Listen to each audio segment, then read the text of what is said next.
नमस्कार, ये आकाशवाणी शिमला है। अब आप प्रभा शर्मा से प्रादेशिक समाचार सुनिए। आज के मुख्य समाचार। मुख्यमंत्री जयराम ठाकुर ने केंद्रीय गृह मंत्री अमित शाह से ट्रांसगिरी क्षेत्र को जनजातीय क्षेत्र घोषित करने का किया आग्रह। प्रदेश में पशुओं को लावारिस छोड़ने वालों के खिलाफ सजा का होगा प्रावधान। सभी पशुओं की 2 माह में पूरी होगी टैगिंग। विधानसभा में शिक्षा विभाग में गड़बड़ियों को लेकर विपक्ष ने सरकार को घेरा। शिक्षा मंत्री ने जांच का दिया आश्वासन। और नेता प्रतिपक्ष मुकेश अग्निहोत्री ने प्रदेश पुलिस में अनुबंध प्रथा को तत्काल खत्म करने की सरकार से की मांग। अब समाचार विस्तार से। मुख्यमंत्री जयराम ठाकुर ने आज नई दिल्ली में केंद्रीय गृह मंत्री अमित शाह से भेंट की। उन्होंने केंद्रीय मंत्री से सिरमौर जिले के ट्रांसगिरी क्षेत्र को जनजातीय क्षेत्र और हाटी समुदाय को अनुसूचित जनजाति घोषित करने का आग्रह किया। मुख्यमंत्री ने कहा कि ट्रांसगिरी क्षेत्र को जनजातीय घोषित करने की क्षेत्र के लोगों की जायज मांग है और इससे 144 पंचायतों के लगभग 3 लाख लोग लाभान्वित होंगे। जयराम ठाकुर ने केंद्रीय मंत्री के साथ प्रदेश में चलाए जा रहे विभिन्न विकास कार्यों पर भी चर्चा की।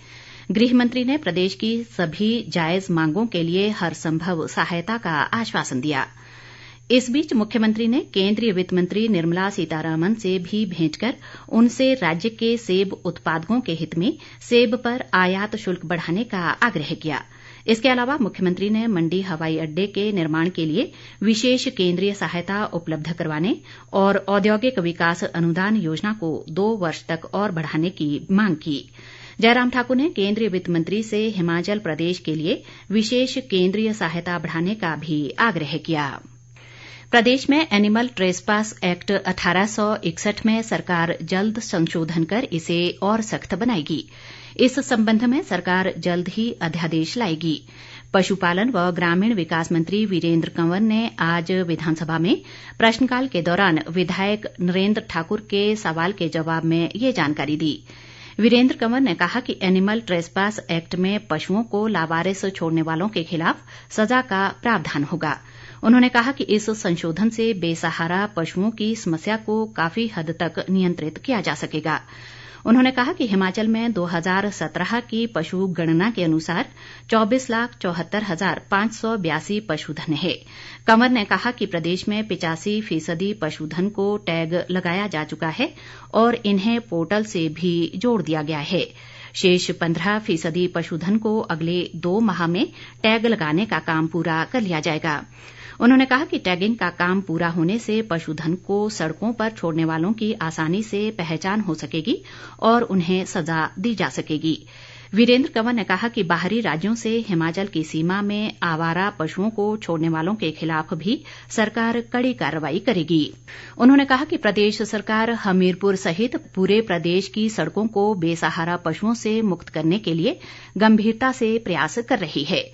उन्होंने कहा कि हमीरपुर जिले में इस समय 26 गौसदन और गौ अभ्यारण्य काम कर रहे हैं। इनमें से 23 गौसदन हिमाचल प्रदेश गौ सेवा आयोग से पंजीकृत हैं। इन गौ सदनों और गौ अभ्यारण्य में 2226 बेसहारा पशुओं को आश्रय दिया गया है। इस संबंध में विधायक पवन काजल, परमजीत सिंह पम्मी और JR कटवाल ने भी प्रतिपूरक सवाल पूछे।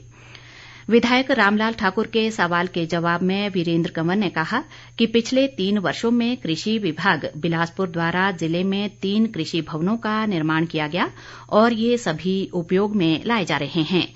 विधायक रोहित ठाकुर के सवाल में बागवानी मंत्री महेंद्र सिंह ने कहा कि परवाणु फल विधायक संयंत्र के आधुनिकीकरण और इसे अपग्रेड करने के कार्य के लिए निविदाएं आमंत्रित की जा चुकी हैं। उन्होंने कहा कि निविदाओं का तकनीकी मूल्यांकन पूरा होते ही इनका आवंटन कर दिया जाएगा और सेंटर के आधुनिकीकरण का काम शुरू हो जाएगा। विधायक अर्जुन सिंह के सवाल के जवाब में महेंद्र सिंह ने कहा कि नगरोटा, सूरियां और कोटली में मिनी सचिवालय भवन बनाया जाएगा। इस संबंध में सभी औपचारिकताएं पूरी कर बजट का भी प्रावधान किया जाएगा। विधायक रीता धीमान के प्रतिपूरक सवाल के जवाब में बागवानी मंत्री ने कहा कि प्रदेश के निचले इलाकों में पैदा होने वाले नींबू प्रजाति के फलों के विधायन के लिए भी संयंत्र स्थापित किया जाएगा, लेकिन अभी फलों की पैदावार इतनी नहीं है कि इसे तुरंत स्थापित किया जा सके।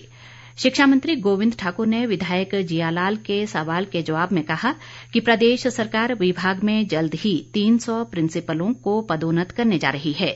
पदोन्नत होने वाले इन प्रिंसिपलों से राज्य के दूरदराज और जनजातीय क्षेत्रों में खाली पदों को प्राथमिकता के आधार पर भरा जाएगा।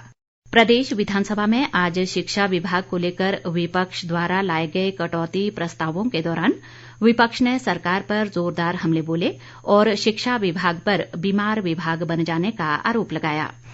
नेता प्रतिपक्ष मुकेश अग्निहोत्री ने जहां ऊना स्थित ट्रिपल आईटी में बड़े पैमाने पर भ्रष्टाचार के आरोप लगाते हुए इसकी उच्च स्तरीय जांच की मांग की, वहीं विधायक हर्षवर्धन चौहान ने प्रदेश विश्वविद्यालय में एक विचारधारा से जुड़े लोगों की शिक्षकों के पदों पर नियुक्तियों के आरोप लगाए। कटौती प्रस्तावों पर हुई चर्चा के जवाब में शिक्षा मंत्री गोविंद ठाकुर ने कहा कि ऊना के सलोह स्थित ट्रिपल आईटी के निदेशक द्वारा अपने परिसर होने के बावजूद बाहर के परिसर किराए पर लेने और संस्थान में बाहरी लोगों की नियुक्तियों की प्रदेश सरकार जांच करवाएगी। इस जांच की रिपोर्ट केंद्र सरकार को भेजी जाएगी ताकि निदेशक पर कार्रवाई की जा सके।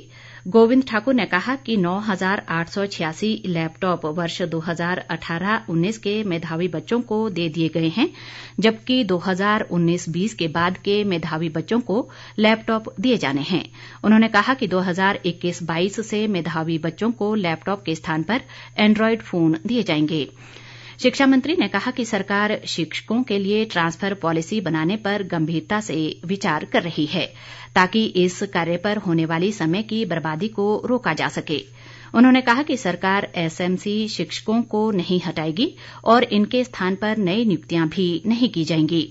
शिक्षा मंत्री के जवाब के बावजूद विपक्ष ने अपने अपने कटौती प्रस्ताव वापस नहीं लिए, जिस पर सदन ने इन कटौती प्रस्तावों को ध्वनिमत से अस्वीकार कर दिया। इससे पहले कटौती प्रस्ताव पर हुई चर्चा में कांग्रेस सदस्य आशा कुमारी ने कहा कि शिक्षा विभाग बीमार विभाग हो गया है और बीमारी का स्तर दिनों दिन गिर रहा है। कटौती प्रस्ताव पर हुई चर्चा में कांग्रेस सदस्य हर्षवर्धन चौहान, नंदलाल, इंद्रदत्त लखनपाल, संजय अवस्थी, जगत सिंह नेगी और माकपा सदस्य राकेश सिंघा ने हिस्सा लिया। नेता प्रतिपक्ष मुकेश अग्निहोत्री ने सरकार से प्रदेश पुलिस में अनुबंध प्रथा को तत्काल खत्म करने की मांग की। उन्होंने आज विधानसभा में पुलिस और संबद्ध संगठनों को लेकर विपक्ष द्वारा लाए गए कटौती प्रस्तावों पर हुई चर्चा में हिस्सा लेते हुए कहा कि सरकार सचिवालय कर्मचारियों को 2 साल बाद नियमित होने पर सभी वित्तीय लाभ दे रही है, लेकिन यही लाभ पुलिस जवानों को 8 साल बाद दिए जा रहे हैं। उन्होंने डीएसपी स्तर के अधिकारियों की पदोन्नति में हो रही वर्षों की देरी पर भी आपत्ति जताई और होमगार्ड जवानों के लिए स्थायी नीति बनाने की मांग की।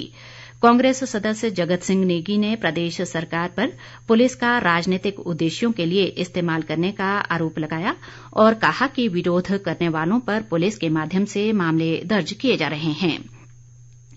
विधायक इंद्रदत्त लखनपाल ने पुलिस थानों व चौकियों के सुदृढ़ीकरण का सुझाव दिया और पुलिस में राजनीतिक हस्तक्षेप खत्म करने की मांग की। विधायक राकेश सिंघा ने कहा कि पुलिस जवानों के साथ वेतन के मामले में सरकार अन्याय कर रही है। उन्होंने थानों चौकियों में रिश्वत के मामले रोकने के लिए निगरानी बढ़ाने का सुझाव दिया। विधायक नंदलाल ने कहा कि पुलिस संरक्षण में माफिया फल फूल रहा है। उन्होंने कहा कि नशे के कारोबार पर तत्काल कदम उठाने के साथ ही पुलिस को और सशक्त करने की जरूरत है। इस कटौती प्रस्ताव पर हुई चर्चा का मुख्यमंत्री जयराम ठाकुर सोमवार को सदन में जवाब देंगे। मंडी जिले के रिवाल्सर का 3 दिवसीय राज्य स्तरीय छेश्चू मेला आज विधिवत रूप से शुरू हुआ। विधायक इंद्र सिंह गांधी ने बौद्ध धर्म गुरु पदम संभव के मंदिर में पूजा अर्चना करने के बाद मेले का शुभारंभ किया। ये मेला गुरु पदम संभव की याद में उनके जन्मदिन पर आयोजित किया जाता है। इंद्र सिंह गांधी ने इस अवसर पर कहा कि विश्व भर में त्रिवेणी के नाम से प्रसिद्ध धार्मिक नगरी रिवाल्सर बौद्ध, सिख और हिंदू धर्म के लोगों के लिए महत्वपूर्ण धार्मिक स्थल है। उन्होंने लोगों से आपसी सद्भाव की परंपराओं को आगे बढ़ाने के लिए साझे प्रयासों का आग्रह किया। अंत में मुख्य समाचार एक बार फिर। मुख्यमंत्री जयराम ठाकुर ने केंद्रीय गृह मंत्री अमित शाह से ट्रांसगिरी क्षेत्र को जनजातीय क्षेत्र घोषित करने का किया आग्रह। प्रदेश में पशुओं को लावारिस छोड़ने वालों के खिलाफ सजा का होगा प्रावधान, सभी पशुओं की 2 माह में पूरी होगी टैगिंग। विधानसभा में शिक्षा विभाग में गड़बड़ियों को लेकर विपक्ष ने सरकार को घेरा, शिक्षा मंत्री ने जांच का दिया आश्वासन। और नेता प्रतिपक्ष मुकेश अग्निहोत्री ने प्रदेश पुलिस में अनुबंध प्रथा को तत्काल खत्म करने की सरकार से की मांग। इसके साथ ही ये समाचार बुलेटिन समाप्त हुआ। नमस्कार।